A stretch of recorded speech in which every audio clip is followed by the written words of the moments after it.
সখা সঙ্গে রঙ্গে খেলে রাম কানাই।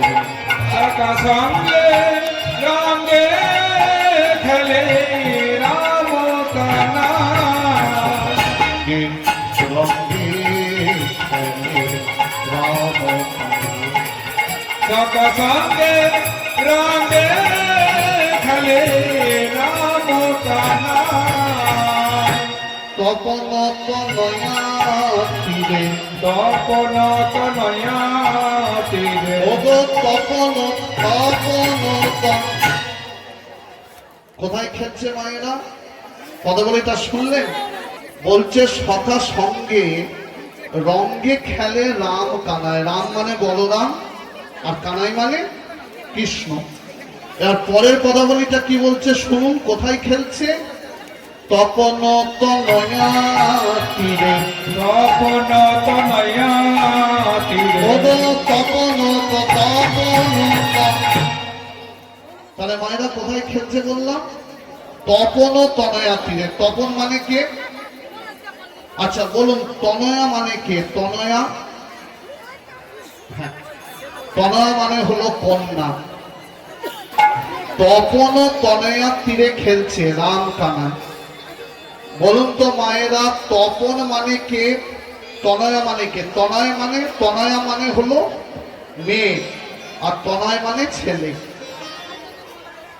তাহলে তপন ও তনয়া, তপন মানে কি? তপন মানে কোন দেবতা? সূর্যদেব। আর তনয়া মানে কন্যা, সূর্যদেবের কন্যার তীরে গোবিন্দ আজকে খেলা খেলছে। বলুন তো, এখানে অনেক শিক্ষিত মানুষ আছেন, উত্তর দেবেন। সূর্যদেবের মেয়ের নাম কি?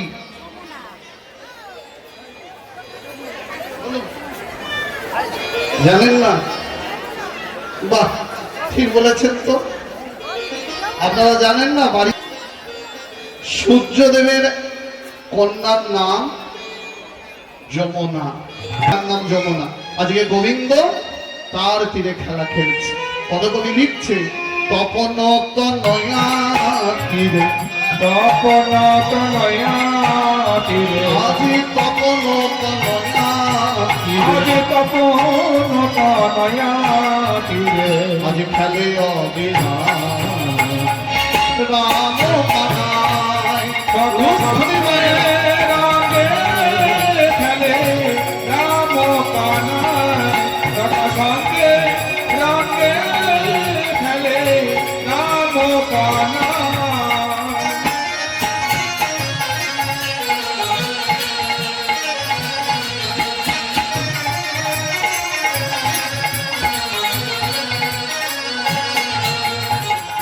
সীতা মেরে স্পন্দে করি খেলে আমার দয়াল হরি। সীতা মেরে স্পন্দে করি খেলেন আমার দয়াল হরি। সীতা মেরে স্পন্দে করি খেলে আমার দয়াল হরি।